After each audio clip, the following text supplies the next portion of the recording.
silakan duduk. Shalom. Mari kita bersama kembali mempelajari firman Tuhan. Kita buka di dalam Injil Lukas pasal yang ke-10.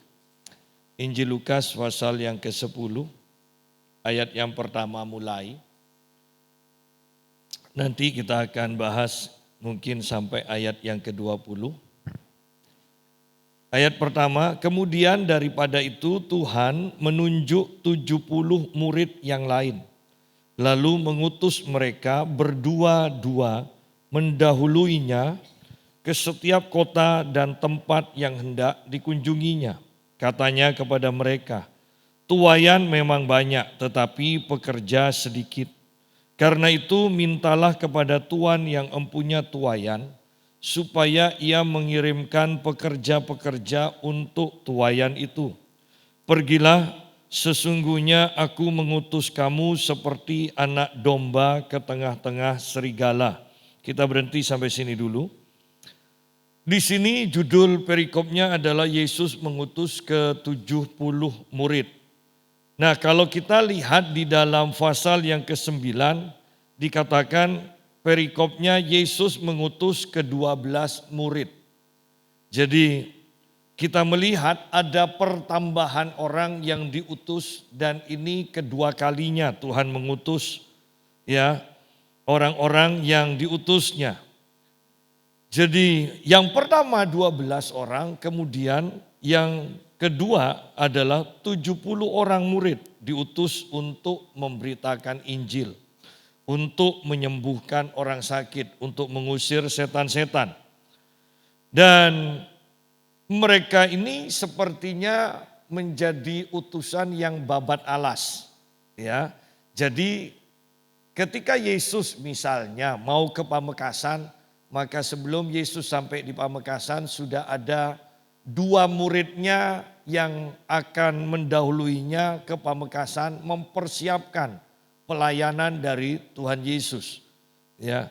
Nah, kita lihat di sini dikatakan ayat yang kedua, katanya, kata Yesus kepada mereka, tuaian memang banyak tetapi pekerja sedikit. Karena itu mintalah kepada Tuhan yang empunya tuaian supaya ia mengirimkan pekerja-pekerja untuk tuaian itu. Bahwa penting kita berdoa minta kepada Tuhan tambahan para pekerja. Ya. Artinya orang-orang yang akan memberitakan Injil, orang-orang yang akan menyembuhkan orang sakit, orang-orang yang akan mengusir setan, minta tambahan. Ingat pasal 9, 12 murid diutus, pasal 10, 70 murid diutus. Dan itu pun Yesus masih mengingatkan supaya kita meminta para pekerja, tambahan para pekerja. Kenapa? Karena tuaian banyak dikatakan. Kalau zaman Yesus saja tuaian banyak, apalagi zaman sekarang.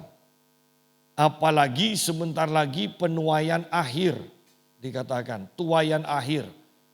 Bahkan dikatakan di dalam kitab Wahyu, bahkan malaikat pun ikut menuai. Berarti tuaian itu begitu banyaknya. Ya. Nah, penting meminta pekerja-pekerja. Kenapa? Ada kalanya orang-orang itu kan melihat dalam satu keluarga misalnya ada 1 orang, 2 orang yang belum bertobat, belum percaya Tuhan. Dalam keluarga itu walaupun ada 1 atau 2 orang yang diurapi Tuhan luar biasa, banyak memenangkan jiwa di tempat-tempat lain mengadakan mujizat, tapi untuk memenangkan 1 jiwa di dalam keluarganya, sepertinya kok sukar sekali dan mustahil bisa terjadi. Nah, dalam keadaan seperti itu bukan orang yang diurap ini hanya banyak mulut dan tidak ada bukti, bukan. Tetapi karena orang-orang dalam keluarga itu sudah terbiasa berhubungan, sehingga mereka itu tidak melihat ada sesuatu yang dahsyat yang Tuhan percayakan kepada saudaranya mungkin atau orang tuanya atau anaknya yang sebenarnya patut untuk diperhatikan. Ya. Nah, dalam keadaan seperti itu Tuhan mengajarkan kepada kita minta pekerja. Minta pekerja, minta seseorang yang lain supaya orang ini dipakai Tuhan untuk mempertobatkan anggota keluarga kita. Yang sudah bertahun-tahun mungkin kita usahakan untuk bertobat tetapi tidak tobat-tobat. Ya. Biasanya orang-orang seperti itu dengan kenalan yang baru atau teman lamanya yang akrab akan dipertemukan oleh Tuhan dan ngomong-ngomong mau percaya kepada Tuhan. Ya. Seperti itu. Nah, jadi penting sekali sebenarnya bukan saja kita berdoa untuk dipakai oleh Tuhan, tetapi meminta tambahan pekerja-pekerja untuk memberitakan Injil, untuk mempertobatkan orang-orang atau bahkan keluarga kita yang belum bertobat. Minta. Katanya kepada mereka tuayan memang banyak. Bahkan mungkin anggota keluarga kita yang perlu dituai, yang saat ini belum bisa kita tuai. Tetapi pekerja sedikit dikatakan. Karena itu mintalah kepada Tuhan, mintalah kepada Tuhan yang empunya tuayan. Supaya ia mengirimkan pekerja-pekerja untuk tuayan itu. Ya, minta pekerja-pekerja. Maka orang yang belum bertobat itu nanti akan dipertemukan oleh Tuhan dengan orang-orang tertentu yang mampu membuat orang itu bertobat. Jangan putus asa. Ingat, jangan mengatakan sudah bertahun-tahun pokoknya sebelum mati. Berarti masih ada harapan untuk percaya kepada Tuhan. Jadi jangan jemu-jemu terus berdoa kepada Tuhan untuk pertobatan seseorang, untuk tambahan pekerja-pekerja yang akan mempertobatkan orang-orang yang menurut kita sukar, mustahil untuk bertobat. Ya. Nah, ayat 3 mengatakan, "Pergilah, sesungguhnya aku mengutus kamu seperti anak domba ke tengah-tengah serigala." Ya.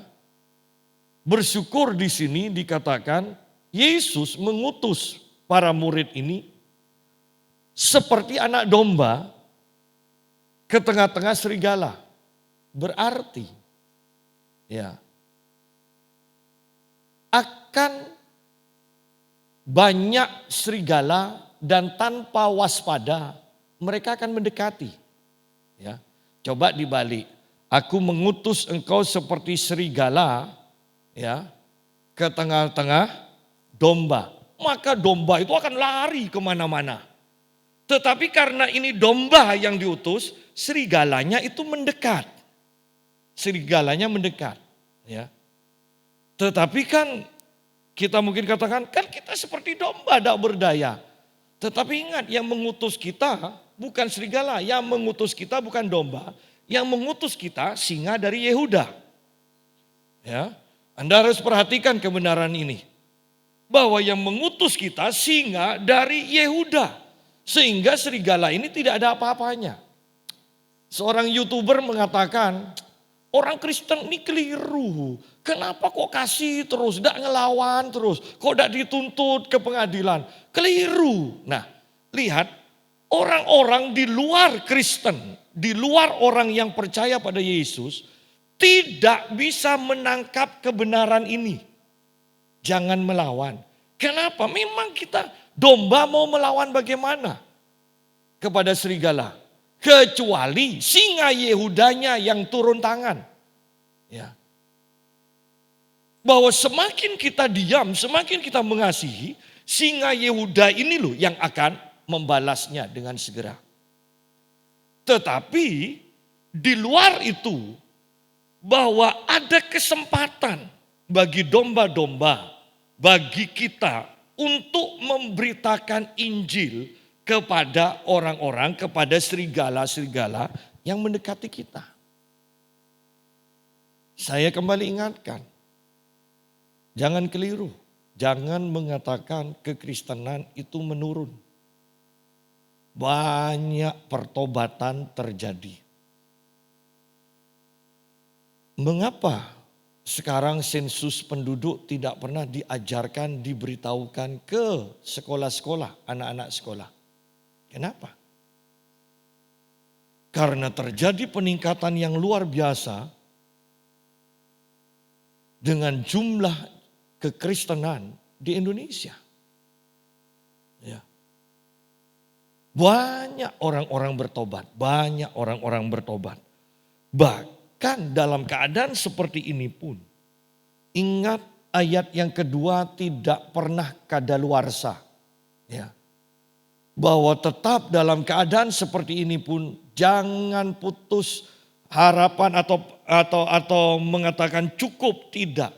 Kita harus terus meminta kepada Tuhan, tambahkan pekerja-pekerja. Tambahkan penuai-penuai, tambahkan penuai-penuai. Ya. Pergilah, sesungguhnya aku mengutus kamu seperti anak domba ke tengah-tengah serigala. Ya. Tuhan yang mengutus kita, Tuhan yang bertanggung jawab. Tuhan yang mengutus kita, Tuhan tahu ketidakmampuan kita dan Dia yang akan menolong kita, Dia yang akan membela kita. Yang penting itu kita taat. Sehingga ada serigala-serigala yang akan mendekati. Pada waktu mereka mendekati, maka Injil akan bisa diberitakan. Ya.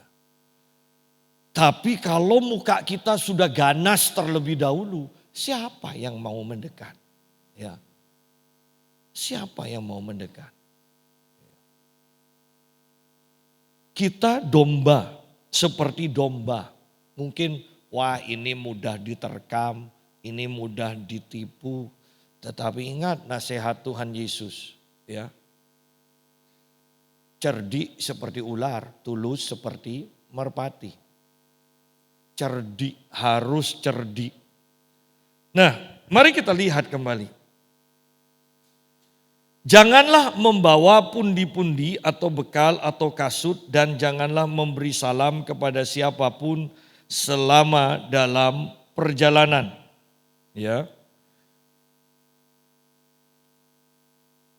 Saya sudah membahas ini ketika kita membahas dari pasal yang ke-9 ya, Yesus mengutus ke-12 murid. Ini sama, bahwa yang paling kita andalkan dalam menjalankan tugas dari Tuhan adalah mengandalkan Tuhan. Bukan mengandalkan kekayaan kita, bukan mengandalkan bekal kita, bukan mengandalkan keahlian kita, tetapi hanya mengandalkan Tuhan. Janganlah membawa pundi-pundi atau bekal atau kasut, dan janganlah memberi salam kepada siapapun selama dalam perjalanan. Hanya andalkan Tuhan, hanya fokus kepada Tuhan. Ya, fokus kepada Tuhan. Memberi salam dalam perjalanan itu berbicara jangan mengandalkan kenalan-kenalan kita. Ya, jangan, andalkan Tuhan saja. Kalau kamu memasuki suatu rumah, katakanlah lebih dahulu, damai sejahtera bagi rumah ini. Jangan remehkan perkataan ini, ya, jangan remehkan. Walaupun sekarang untuk masuk rumah sudah diganti dengan bel dari luar sehingga tidak perlu mengatakan, ya, kalau Indonesia kan assalamualaikum, ya.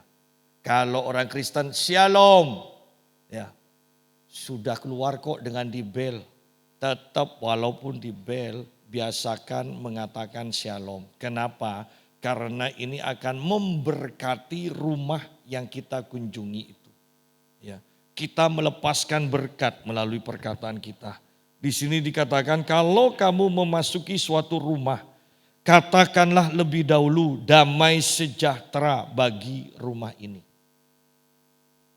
Walaupun kita tidak bawa oleh-oleh, ingat perkataan shalom kita dari mulut kita itu akan mendatangkan berkat bagi rumah dan anggota keluarga rumah yang kita kunjungi itu. Kata shalom. Ya. Perkataan kita, Alkitab katakan hidup dan mati dikuasai oleh lidah. Kalau kita mengucapkan, menggemakan berkat, maka berkat itu yang akan terjadi. Ya, penting sekali jangan remehkan perkataan. Perkataan orang-orang yang diurapi Tuhan, perkataan utusan Tuhan, perkataan orang-orang yang percaya. Itu bukan hanya sekedar suara, tetapi itu adalah alat pengantar dari Tuhan, alat pengantar berkat Tuhan kepada keluarga tersebut. Dan jikalau di situ ada orang yang layak menerima damai sejahtera, maka salammu itu akan tinggal atasnya, tetapi jika tidak, salammu itu kembali kepadamu. Ayat ini menjadi dasar di mana saya sering mengajarkan bahwa kalau kita itu berhubungan dengan orang lain, ingat sikap mengampuni kita dan memberkati orang-orang yang benci pada kita. Ya. Tetap harus diberkati karena ayat ini mengatakan, jikalau di situ ada orang yang layak menerima damai sejahtera, maka salammu itu akan tinggal atasnya. Sama kok dengan pengampunan, ketika kita memberkati orang yang membenci kita, ya, orang itu kan tidak akan menerima kan perkataan kita. Walaupun mereka tidak dengar, tapi sikap hati mereka itu pasti menolak ketika diucapkan berkat. Nah, di dalam kita berdoa, mengampuni orang yang membenci kita, mengucapkan berkat. Ketika mereka itu tidak menerima dan tidak mau menerima berkat yang kita ucapkan, maka berkat itu kembali kepada kita. Oleh karena itu, orang yang mengampuni dan melepaskan berkat itu semakin diberkati. Karena setiap berkat yang diucapkan, yang ditolak oleh orang tersebut, itu kembali memberkati kita. Ya, lihat kembali ayatnya. Dan jikalau di situ ada orang yang layak menerima damai sejahtera, maka salammu itu akan tinggal atasnya. Salam apa? Damai sejahtera itu akan tinggal atas orang yang menerima kita. Tetapi kalau orang itu menolak kita, tetapi jika tidak, salammu itu, berkatmu itu kembali kepadamu. Orang yang kita berkati, orang yang kita beri salam tidak menerima itu. Oleh karena itu ini akan kembali kepada kita. Bayangkan keuntungan besar dari orang yang punya sikap mengampuni dan melepaskan berkat kepada orang yang membenci kita. Betapa luar biasanya. Bayangkan juga posisi orang yang punya sikap hati mendendam. Ya, bayangkan. Mereka tidak mampu menerima berkat. Karena setiap berkat yang dilepaskan kepada mereka, mereka akan tolak. Di alam roh itu mereka tolak. Sehingga orang yang punya dendam, biasanya sepertinya semakin terpuruk. Baik dalam usaha, baik dalam kesehatan, baik dalam hubungan, baik dalam emosi. Sepertinya terpuruk. Kenapa? Karena mereka tidak mampu menerima berkat itu. Atau bahkan mereka tidak mau menerima berkat. Ya. Jadi ayat 6 ini sangat penting untuk jadi pegangan kita. Dan jikalau di situ ada orang yang layak menerima damai sejahtera, ketika kamu memberi salam, saya tambahkan supaya jelas, maka salammu itu akan tinggal atasnya. Ya, tetapi jika tidak, salammu itu kembali kepadamu. Kita yang memberkati semakin diberkati. Karena berkat yang kita lepaskan ditolak oleh orang yang seharusnya menerima berkat dari kita. Ya. Ayat yang ke-7, tinggallah dalam rumah itu, makan dan minumlah apa yang diberikan orang kepadamu, Sebab seorang pekerja patut mendapat upahnya, janganlah berpindah-pindah rumah. Ya. Bahwa kalau saya sederhanakan, ayo cukupkanlah dirimu dengan apa yang Tuhan sediakan. Tidak usah pindah-pindah tempat terus untuk cari yang lebih enak, lebih banyak. Jangan. Ya, kita sudah bahas kan sebagian ini sama dengan pengutusan 12 murid itu. Kalau sudah diterima dan kita melakukan mujizat mungkin sehingga orang-orang di kota tersebut tertarik kepada kita. Dan ada orang yang lebih kaya, lebih terhormat menawari untuk tinggal di sana. Jangan mau, tetap di tempat di mana engkau diterima pertama kali. Ya, supaya kita tidak dicap mata duitan. Tetapi yang pasti walaupun kita tidak mencari berkat atau mata duitan, ingat seorang pekerja patut mendapat upahnya. Ya. Seorang pekerja patut mendapat upahnya. Banyak orang bahkan tidak senang ketika seorang hamba Tuhan itu diberkati. Ya. Banyak. Ada kata-kata yang menakutkan, kata-kata penuh kebencian, kata-kata penuh kecurigaan yang dilontarkan. Ya. Tetapi ingat di sini bahwa seorang pekerja patut mendapat upahnya. Ya. Kalau hamba Tuhan ia nyampaikan firman. Dari penyampaian firman itu maka jemaat akan memberikan mungkin perhatian, uang, makanan dan sebagainya. Tetapi itu diperhitungkan oleh Tuhan, itu upahnya. Karena itu kalau memang kita hamba Tuhan, gembala, saya kembali mau katakan, tidak ada orang Lewi dan orang-orang ya para imam itu bekerja. Kita ini sekarang kacau karena banyak pendeta yang punya usaha. Dan yang dikatakan, yang diajarkan ini ajaran dari Amerika yang mengatakan ini gerakan kerasulan. Jadi kerasulan itu pendeta harus bekerja, harus punya usaha, harus semakin kaya, semakin kaya. Loh, gerakan kerasulan bukan seperti itu. Yang namanya nabi dan rasul itu selalu berdua. Oleh karena itu bukan kebetulan di sini ayat pertama dikatakan lalu mengutus mereka berdua-dua. Selalu di dalam perjanjian baru pelayanan rasul dan nabi itu tidak pernah dipisahkan. Ya. Bahkan pelayanan rasul dan nabi ini seharusnya sudah cukup karena jawatan gembala, penginjil, dan guru itu bisa dilakukan oleh dua jawatan ini. Nabi itu lebih fokus mendengar suara Tuhan. Bahwa Tuhan akan melakukan rencana Tuhan, ini loh yang akan terjadi. Ya. Nah, rasul itu ketika menerima pesan dari nabi, ini loh yang Tuhan akan tuju. Maka rasul kemudian membuat rencana bagaimana tahapan-tahapan yang harus dilakukan supaya terjadi seperti yang nabi sampaikan.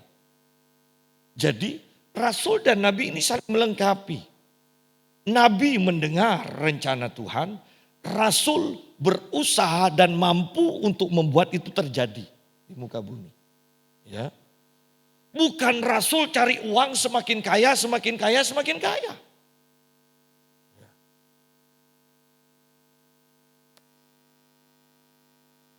Jadi di sini kita harus mengerti.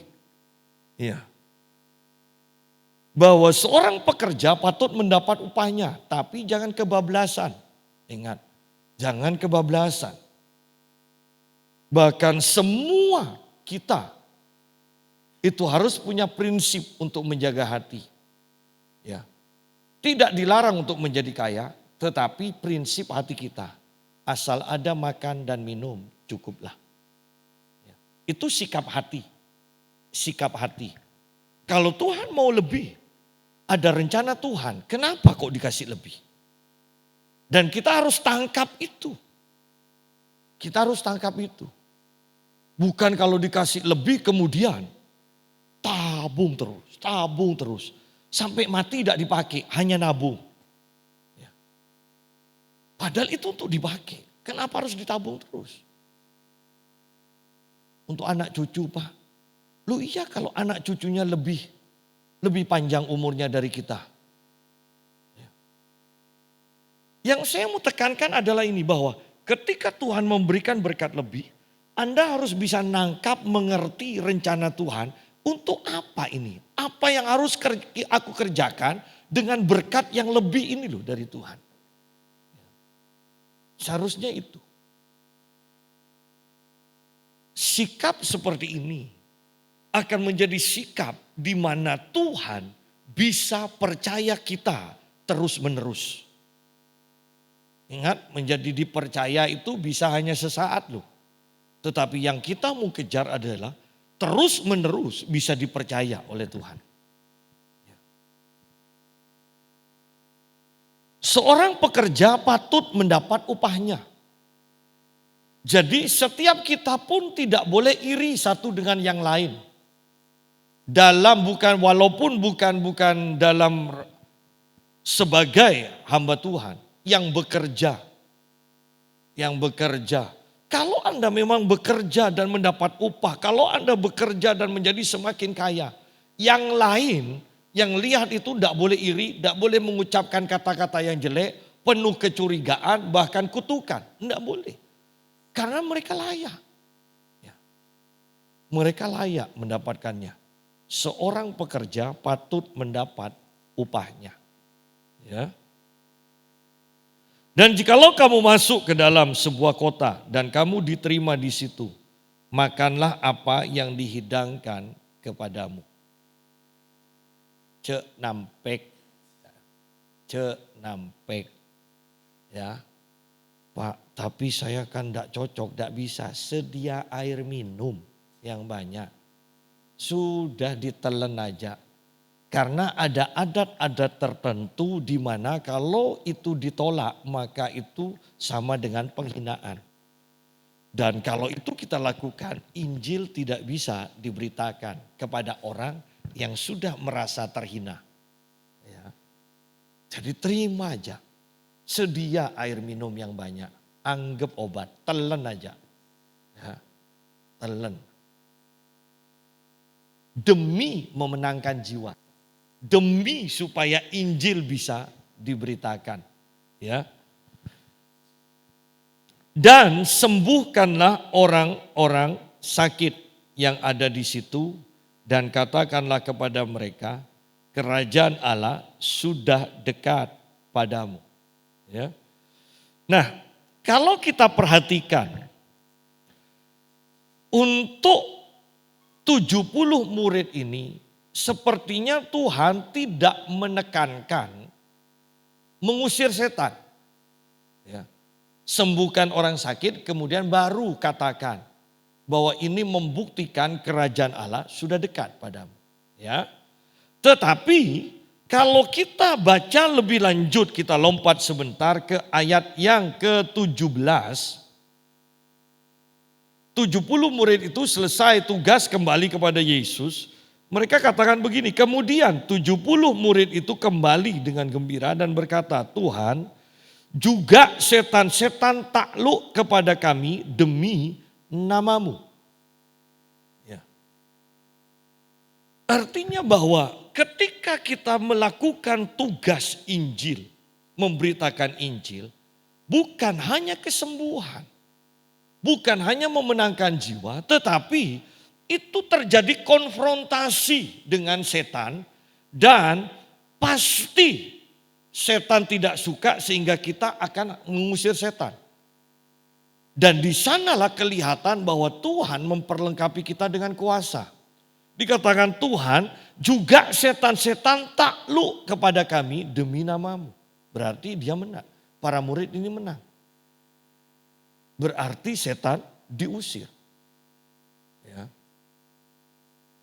Dan kata-kata Tuhan Yesus luar biasa. Lalu kata Yesus kepada mereka, Aku melihat iblis jatuh seperti kilat dari langit.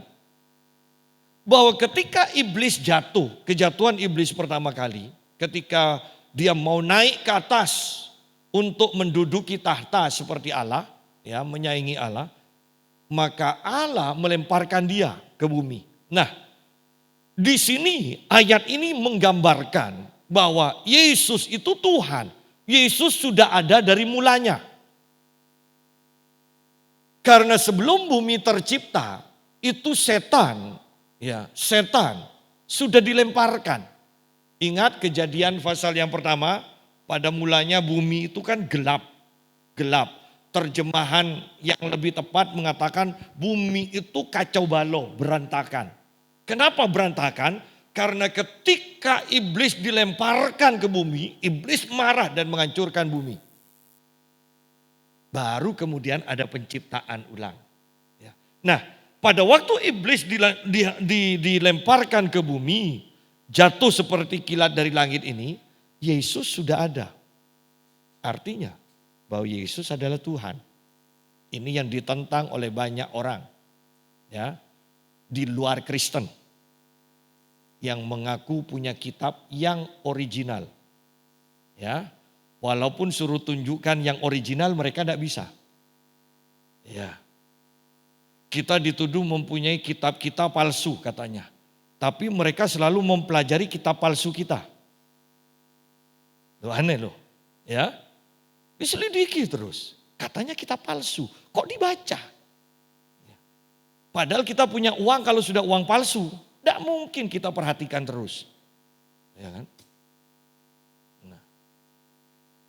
Jadi Yesus adalah Tuhan. Nah, kalau kita perhatikan di sini, mengapa Yesus bisa begitu mudahnya, selain kita tidak berbicara tentang ketuhanannya, kenapa Yesus begitu mudah untuk mengusir setan?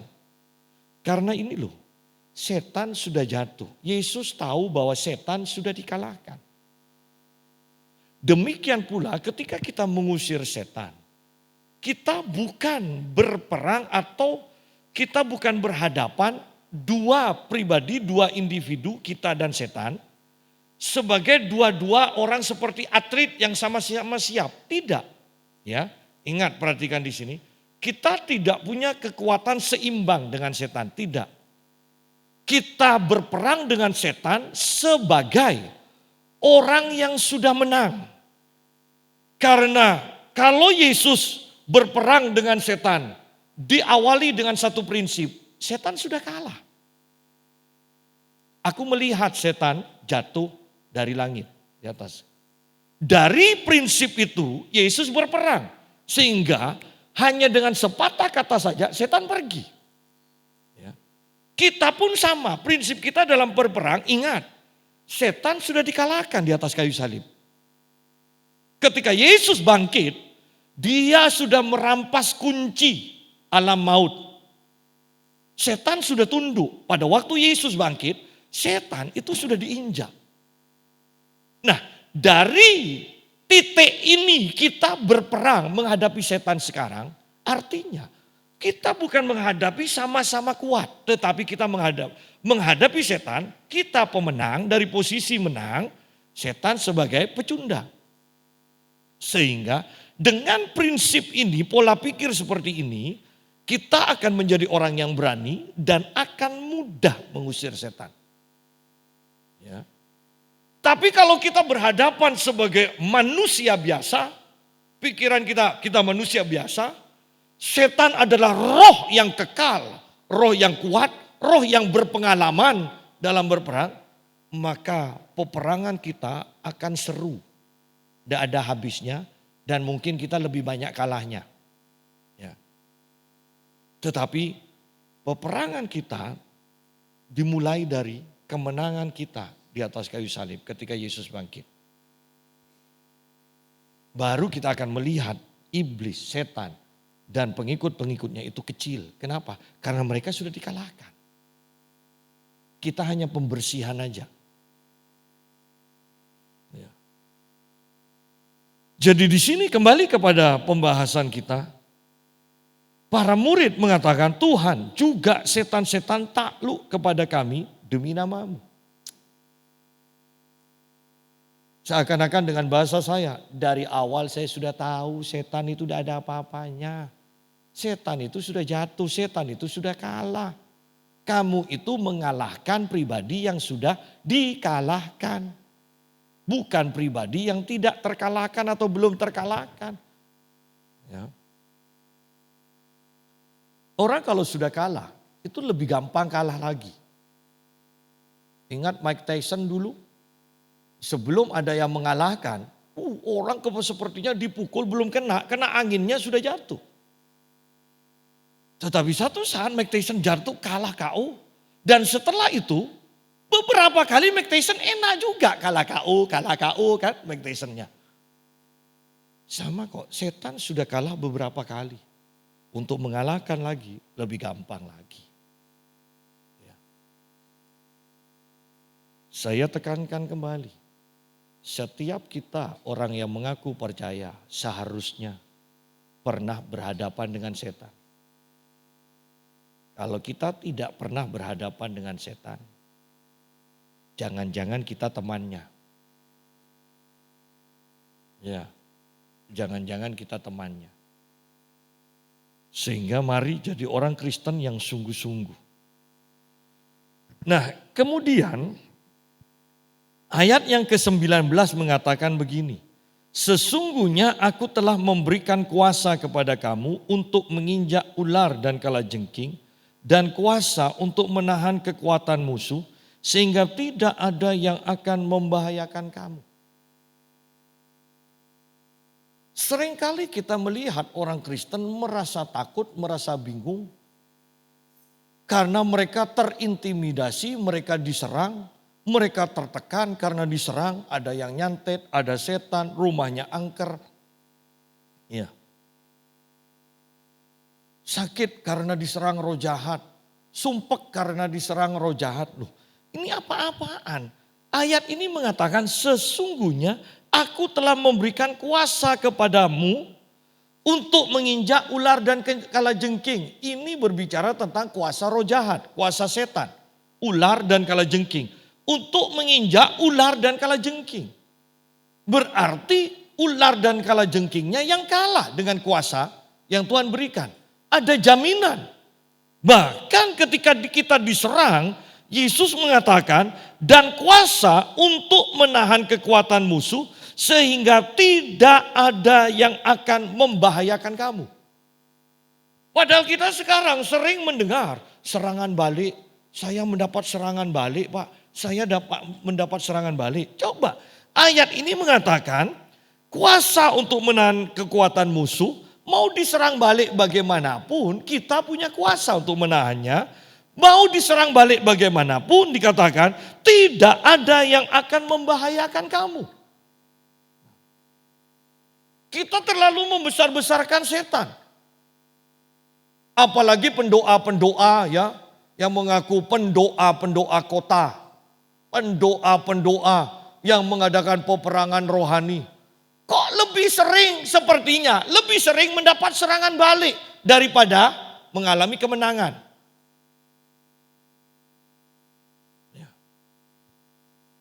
Kemenangan mereka itu hanya perasaan. Artinya begini, wah kami sudah berperang. Dalam nama Tuhan Yesus semua roh ini dipatahkan. Wah dan kami dapat penglihatan Pak, bahwa kami sudah mengalami kemenangan.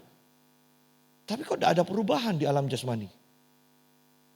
Kalau memang mengalami kemenangan di alam roh, itu hanya masalah waktu. Sebentar kemudian di alam jasmani akan dinyatakan. Tetapi ini kita jarang mendapatkan hal yang seperti itu. Kita hanya mendapatkan cerita, kami sudah mengalami kemenangan. Kemudian cerita selanjutnya, kami dapat serangan balik. Hanya itu aja. Ya. Hanya itu saja. Padahal ayatnya, seharusnya peperangan rohani membuat kita tenang. Kenapa? Karena tanpa sadar pun ya saya katakan tanpa sadar pun. Ternyata para murid mengatakan begini, Tuhan juga setan-setan takluk kepada kami demi namamu. Kan ini seakan-akan saya katakan tanpa sadar pun kita bisa menang. Kemudian ayat 19 jelas, sesungguhnya aku telah memberikan kuasa kepada kamu untuk menginjak ular dan kalajengking. Pasti menang berarti, dan kuasa untuk menahan kekuatan musuh sehingga tidak ada yang akan membahayakan kamu. Bahwa kita harus tenang, kenapa? Tidak ada yang bisa membahayakan kita. Tidak ada serangan balik yang akan kena pada kita.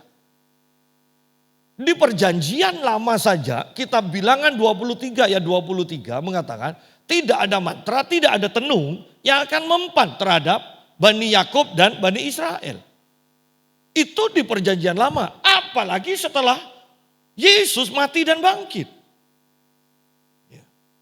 Bahkan di dalam kitab Yesaya 54 kalau tidak salah mengatakan bahwa setiap senjata yang ditempa untuk melawan engkau tidak akan kena.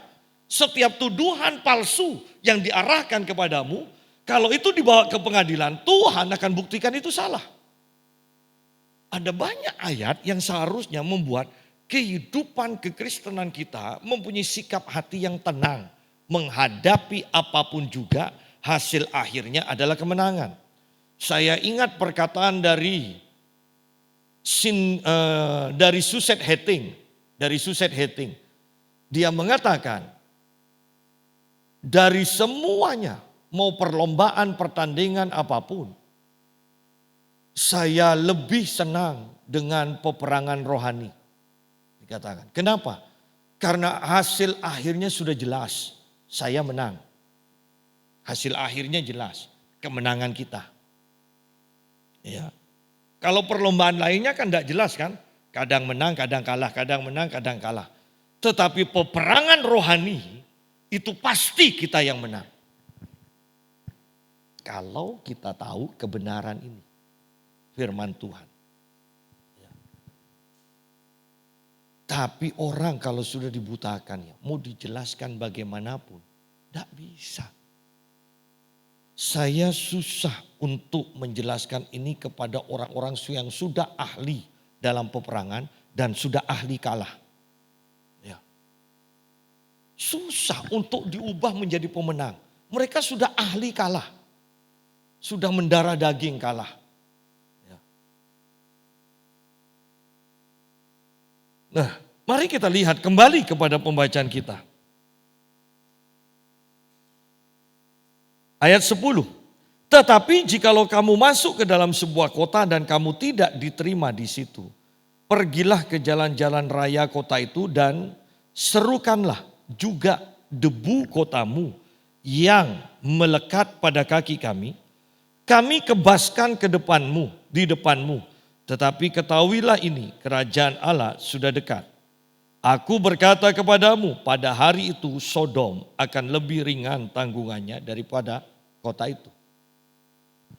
Suatu kota ketika sudah menerima kunjungan dari utusan Allah, dari orang yang membawa berita Injil ke kota itu tetapi menolak, hati-hati. Karena bahkan di sini dikatakan Sodom akan lebih ringan tanggungannya daripada kota itu. Bahwa nilai pengorbanan Yesus dan karya Yesus jauh lebih tinggi daripada ya doa-doa Abraham. Kalau Sodom saja bisa dihancurkan seperti itu. Karena menolak berita keselamatan dari orang-orang perjanjian lama. Berita pertobatan. Apalagi orang yang menolak berita pengorbanan Yesus di atas kayu salib. Dan tidak perlu maksa. Di sini kita sudah lihat ayat 11 dan 12. Tidak ada paksaan. Beritakan tentang Injil, kalau nolak, kebaskan kakimu, debu di kakimu dan pergi. Pergi. Nanti Tuhan yang akan hukum kota itu. Kalau engkau tidak menerima, tidak mau menerima kasih karunia Tuhan, maka engkau akan menerima secara otomatis, engkau menerima penghukuman murka Tuhan. Itu aja. Tidak ada pilihan netral di sini, tidak ada. Itu secara otomatis. Karena sejak awalnya manusia berbuat dosa, sejak awal, maka murka Allah sudah disiapkan untuk kita. Bersyukur pada waktu murka Allah dicurahkan semuanya. Seandainya Yesus tidak mati di atas kayu salib, seharusnya dunia sudah selesai dalam murka Allah. Karena pada waktu Yesus di atas kayu salib, seluruh murka Allah dicurahkan ke bumi, ke dalam tubuh Yesus. Berarti kalau seluruh murka Allah untuk seluruh isi dunia, seandainya Yesus tidak menanggung itu di atas kayu salib, di seluruh dunia sudah hancur. Karena pada waktu Yesus mati di atas kayu salib, ingat, seluruh murka Allah dari zaman dulu sampai zaman yang akan datang, semuanya berkumpul menjadi satu. Untuk seluruh dunia dijadikan satu. Untungnya ada sasaran yang tepat untuk murka Allah, yaitu tubuh Yesus. Orang yang menolak karya ini, sebaik apapun, karena tidak ada orang dengan kekuatannya sendiri bisa berkenan kepada Allah. Sebaik apapun. Anda bisa diterima di masyarakat. Tetapi saya mau katakan, saya jamin. Engkau tidak bisa dapat jaminan untuk masuk surga. Orang-orang mungkin yang bergerak dalam toleransi akan mengatakan, berarti eksklusif dong surgamu. Tidak. Surga kita untuk semua orang yang percaya akan karya Yesus di atas kayu salib. Untuk semua orang. Untuk semua orang. Ya. Ayat 13. Celakalah engkau Korazim, celakalah engkau Betsaida, karena jika di Tirus dan Sidon terjadi mujizat-mujizat yang telah terjadi di tengah-tengah kamu, sudah lama mereka bertobat dan berkabung. Ya. Akan tetapi pada waktu penghakiman, tanggungan Tirus dan Sidon akan lebih ringan daripada tanggunganmu. Bahwa di Korazim dan di Betsaida, Yesus melakukan mujizat sangat banyak. Tetapi orang-orang yang menerima mujizat itu, kota itu tidak bertobat. Mereka menerima mujizat tapi tidak bertobat. Berbeda dengan Tirus dan Sidon, dikatakan akan tetapi pada waktu penghakiman tanggungan Tirus dan Sidon akan lebih ringan daripada tanggunganmu. Kalau Anda baca di dalam Matius pasal 15 ayat 21 dan seterusnya, itu tentang Yesus menyembuhkan anak dari perempuan Tirus di waktu di perbatasan perempuan Kanaan, ya. Di perbatasan Tirus dan Sidon itu Yesus ada di sana. Pada waktu itu perempuan Kanaan atau perempuan Venesia ini, perempuan Sidon Tirus ini datang kepada Yesus. Datang kepada Yesus dan ingat, anaknya diselamatkan.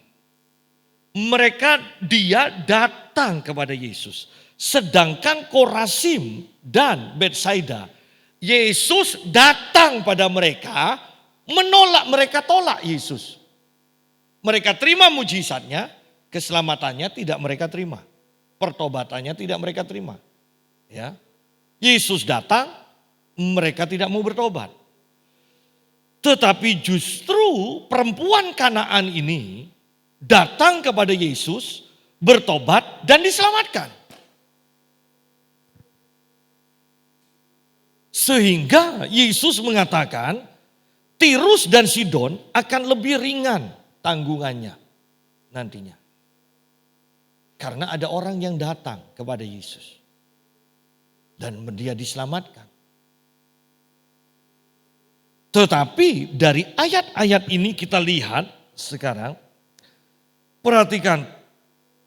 Celakalah engkau Korasim. Celakalah engkau Betsaida. Karena jika di Tirus dan di Sidon terjadi mujizat-mujizat yang telah terjadi di tengah-tengah kamu. Sudah lama mereka bertobat dan berkabung. Artinya lihat di sini bahwa mujizat seharusnya itu terjadi dan harus terjadi. Karena mujizat adalah alat Tuhan untuk mempermudah orang, untuk menarik perhatian orang supaya bertobat. Ya. Itu alatnya Tuhan. Tetapi Anda lihat sekarang, kemudian ini dibalik. Gereja-gereja mengajarkan mujizat itu tidak penting. Toh lihat itu mujizat, walaupun ada mujizat. Ya. Orang-orang tidak diselamatkan, orang-orang tidak bertobat. Ini bukan ajaran baru, ini sudah disinggung oleh Yesus. Tetapi yang benar, kalau dengan mujizat aja orang tidak bertobat, apalagi tanpa mujizat. Apalagi tanpa mujizat. Kita mau ngomong apapun tanpa mujizat, tanpa kuasa. Sudahlah, orang dunia lebih pandai bicara berbantah-bantah daripada orang-orang yang percaya. Kalau mereka kalah bantah, mereka marah. Kalau mereka sudah marah, semua dihancurkan. Dan mereka merasa menang. Kita tetap butuh mujizat. Karena mujizat itu adalah alat Tuhan untuk menarik perhatian. Sehingga Injil bisa dengan mudah diberitakan dan mereka bertobat. Itu sebenarnya. Ya. Kembali ayat 13. Celakalah engkau Korasim, celakalah engkau Betsaida. Karena jika di Tirus dan di Sidon terjadi mujizat-mujizat yang telah terjadi di tengah-tengah kamu. Sudah lama mereka bertobat dan berkabung. Mujizatnya tidak salah loh. Yang salah sikap mereka itu loh. Yang tidak mau bertobat. Sudah melihat kuasa Allah sedemikian rupa masih tidak mau bertobat. Sehingga mereka layak dihukum. Ya. Ingat. Bukan mujizatnya yang salah. Bukan mujizatnya yang harus dipertentangkan. Mujizat itu harus. Mujizat harus. Kadang orang-orang yang Kristen yang menolak mujizat itu lucu. Ya. Dalam berbantah-bantah dengan agama lain mereka mengatakan nabimu tidak buat mujizat. Nabi kami buat mujizat. Tetapi lucunya sekarang mereka yang mengatakan nabi-nabi kami membuat mujizat. Tandanya nabi itu membuat mujizat. Dan orang-orang Kristen yang mengatakan seperti itu yang bangga nabi-nabinya membuat mujizat. Nabinya agama lain tidak buat mujizat. Mereka justru menolak mujizat.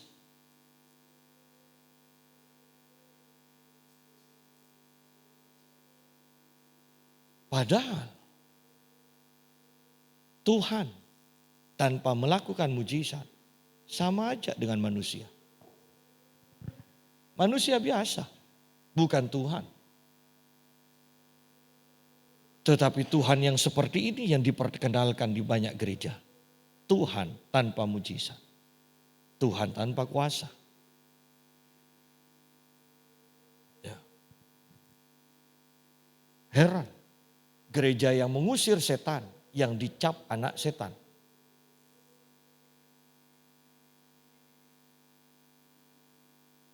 Kemudian lihat di sini. Ayat 15. Dan engkau Kapernaum, apakah engkau akan dinaikkan sampai ke langit? Tidak. Engkau akan diturunkan sampai ke dunia orang mati.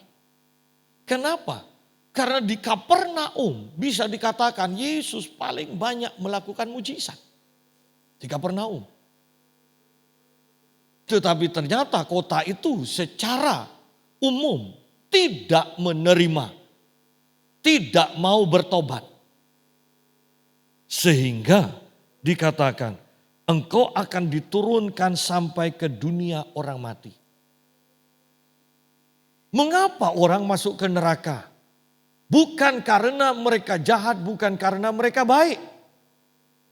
Tetapi karena mereka menolak berita Injil bahwa Allah yang mengerjakan keselamatan bagi kita. Itu sebenarnya. Ayat yang ke-16. Barang siapa mendengarkan kamu, ia mendengarkan aku. Dan barang siapa menolak kamu, ia menolak aku. Dan barang siapa menolak aku, ia menolak Dia, Allah yang mengutus aku.